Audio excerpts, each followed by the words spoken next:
नमस्कार दोस्तों, स्वागत है आप सभी लोगों का गल्फ़ देश से जुड़ी हुई जानकारी हिंदी में जानने के लिए। रोज़ाना की तरह हम फिर से आप सभी लोगों के लिए Saudi Arabia, Kuwait, Oman, UAE इन सभी देशों से कुछ बेहद ज़रूरी और काम की खबरें लेकर आ चुके हैं। तो वीडियो में आप बने रहें और वीडियो लास्ट तक देखते रहें ताकि आपको ये सारी खबरें मिल सके। सऊदी अरेबिया से पहली खबर की तरफ चलते हैं और पहली खबर जो यहाँ पर आ रही है वो भारत की एम्बेसी जो कि सऊदी अरेबिया में है उसकी तरफ से आ रही है। आपको बता दें कि भारत और सऊदी अरेबिया दोनों देशों के रिश्ते इस समय धीरे धीरे सही हो रहे हैं। ये जानकारी हम इसलिए आपको बता पा रहे हैं क्योंकि अभी भारत की नौसेना का एक जहाज़ सऊदी अरेबिया के बॉर्डर पर गया हुआ है, जिसको रिसीव करने के लिए खुद भारत की एम्बेसी जो कि सऊदी अरेबिया में है उसके कुछ बड़े अधिकारी गए हुए हैं। आपको बताना चाहेंगे कि यहाँ पर भारतीय नौसेना का ये जहाज़ मर्चेंट शिप को सुरक्षा देने के लिए वहाँ पर तैनात किया गया है और भारतीय नौसेना का ये शिप सऊदी की नौसेना और दूसरे गल्फ देशों की नौसेना के साथ मिलकर काम करता है। अगली जो खबर यहाँ पर आ रही है वो सऊदी के मस्जिद अल हराम से आ रही है। आपको बता दें कि अब लोगों की हेल्प करने के लिए सऊदी अरेबिया के इस बड़े मस्जिद में कई स्क्रीन लगाए गए हैं। ये स्क्रीन लोगों की मदद करेंगे जिससे कि लोगों को सेफ्टी, सोशल डिस्टेंसिंग और कोरोना वायरस से बचाव में मदद मिलेगी।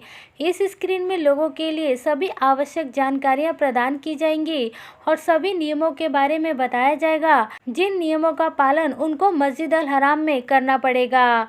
इसके लिए पूरे मस्जिद में कम से कम 50 से भी अधिक स्क्रीन को लगाया गया है। इसके साथ साथ सऊदी अरेबिया की सरकार ने अब एक और नियम लागू कर दिया है।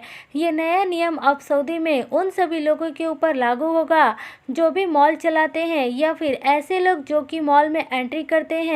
अब इसके लिए क्यूआर कोड के बेसिस पर यह पहचान किया जाएगा कि एक मॉल में कितने समय में कितने लोग इकट्ठे हैं, जिसके आधार पर यदि किसी मॉल में ज़रूरत से ज़्यादा लोग इकट्ठे होंगे तो वहां पर मॉल के मालिक के ऊपर जुर्माना लगाया जा सकता है। इसके साथ साथ मॉल को बंद भी किया जा सकता है। इसके अलावा उन लोगों के ऊपर भी ज़्यादा निगरानी रखी जाएगी जिनको कि क्वारंटीन मिला हुआ है और जो क्वारंटीन के नियमों का पालन नहीं कर रहे हैं। इसके साथ साथ सऊदी अरेबिया में बीते कल एक कार दुर्घटना में 7 लोगों की जानें चली गई और 5 लोगों के घायल होने की रिपोर्ट सामने आई है। सऊदी सरकार की तरफ से एक और एडवाइजरी जारी की गई है जिसके अनुसार यदि आपको सऊदी अरेबिया में दोनों वैक्सीन लग चुकी है तो अब सऊदी के नागरिक अमेरिका के लिए ट्रैवल करके जा सकते हैं। इसके लिए आपको कोई भी परेशानी नहीं होगी। ये नया नियम उन सभी लोगों के ऊपर काम करेगा जिनको कि दोनों वैक्सीन लगाई जा चुकी है, लेकिन शर्त ये रहेगी कि अमेरिका में जाने के बाद उन सभी लोगों को मास्क लगाना जरूरी रहेगा। इसके अलावा दोस्तों, सऊदी अरेबिया से कोरोना वायरस के केसेस को लेकर अभी कोई भी अच्छी खबर नहीं आ रही है। बीते कल भी सऊदी अरेबिया में कोरोना के 684 नए केसेस सामने आए हैं।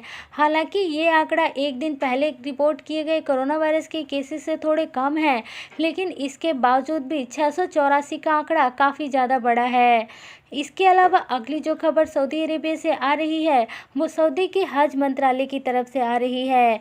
सऊदी के हज मंत्रालय ने ये जानकारी दी है कि शुक्रवार को कई सारे ऐसे लोग पाए गए हैं जो कि उम्राह के दौरान नियमों का पालन नहीं कर रहे थे और उनको जो दिशा निर्देश और जो नियम बताए गए थे उन नियमों का पालन किए बिना ही ये सभी लोग मस्जिद अल हराम में आ गए थे। आपको बता दें कि जिन लोगों को भी उम्राह करना है उनको यहाँ पर एक समय दिया जाता है और उस समय के बाद वो लोग उम्राह के लिए नहीं जा सकते। आगे बढ़ते हैं और अगली खबर यहाँ पर यूएई से आ रही है। यूएई की सरकार ने यहाँ पर एक और नए प्रोग्राम को शुरू करने का फैसला किया है। ये नया प्रोग्राम दुबई क्रिएटिविटी स्ट्रेटजी है जिसको कि लॉन्च किया गया है। उसका टारगेट ये रहेगा कि यूएई में क्रिएटिविटी की संख्या को डबल किया जाए। क्रिएटिविटी कंपनियों में इस तरीके की जो कि कंटेंट डिजाइन, आर्ट्स और कल्चर के ऊपर काम करती हैं, ये कंपनियां शामिल हैं। आगे आने वाले समय में यहाँ पर दुबई का टारगेट है कि और भी नई जॉब की अपॉर्चुनिटी यूएई में लाई जाए, जिससे कि वहाँ के लोगों को फ़ायदा हो सके। इस कारण से यहाँ पर यूएई के प्राइम मिनिस्टर के द्वारा इस नए प्रोग्राम की शुरुआत की गई है। आगे बढ़ते हैं दोस्तों और अगली खबर की तरफ चलते हैं। तो अगली खबर यहाँ पर शारजाह से आ रही है। शारजाह में इस समय हेरिटेज डे के नाम पर एक फेस्टिवल चल रहा है। इस फेस्टिवल को चलते हुए तकरीबन 2 सप्ताह हो चुके हैं और आ रही रिपोर्ट के अनुसार अब तक तकरीबन 63,000 लोगों ने इस फेस्टिवल में विजिट किया है। आपको बता दें कि इस फेस्टिवल में दुनिया के 29 देशों ने भाग लिया है, जो कि अपने अपने देश के कल्चर को प्रमोट कर रहे हैं और ये फेस्टिवल 10 अप्रैल तक ऐसे ही चलने वाला है। इसके अलावा दोस्तों एक और अपडेट आपको बता दें कि इस समय धीरे धीरे दुनिया के कई सारे देशों में लॉकडाउन आना शुरू हो चुका है। बांग्लादेश से भी खबर आ रही है कि बांग्लादेश की सरकार ने 1 सप्ताह के लिए लॉकडाउन को लगा दिया है। ये लॉकडाउन कोरोना वायरस के बढ़ते हुए केसेस को देखकर लगाया गया है। हालांकि अभी तक गल्फ के सभी देशों में केवल पार्शियल लॉकडाउन की ही बात की गई है। किसी भी गल्फ देश में इस समय कंप्लीट लॉकडाउन को नहीं लगाया गया। अगली अपडेट यहाँ पर कुवैत से आ रही है। कुवैत में बीते कल 1235 नए कोरोना के केसेस सामने आए हैं और इसके अलावा इस बीमारी से ठीक होने वाले लोगों की संख्या 1264 रिकॉर्ड की गई है। आपको बता दें कि ये पहली बार नहीं है जब कुवैत में इतने ज़्यादा कोरोना के केसेस देखे गए हैं।